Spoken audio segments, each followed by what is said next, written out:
Rada, izvolite. Dobar dan, gospođo. Dobar dan. Evo, ako ja sam 1989. položio 2 ispita. I prekinuo sam faks. I sad bi ja opet nastavio studirat, ali bi nešto upisao da mi se priznaju ova 2, znate? A koji ste vi smjer onda bili?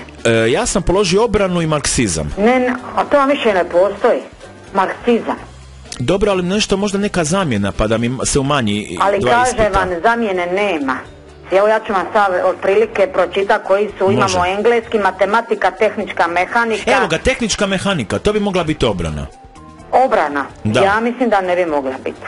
Ovako, gledajući, ne bi vam se ništa priznalo. A koji je najlakši ispit? Iskreno da vam kaže, možda pomorska medicina. Pa bi mi mogao onda taj profesor znatno da se dogovorim s njim, pa da mi onda prizna te ispite? A ne može vam to priznat. Pa dobro, šta će meni medicina na brodu? Kako šta će vam medicina? Valjda morate znati osnova ako idete na brod od medicine. Pa dobro, pa položio sam prvu pomoć za u autoškoli. A nema vam to nikakve veze. Vi sad ponovo nazovite pomorski fakultet i neka vas spoju s prodekanicom za nastavu. Ona iz marksizma?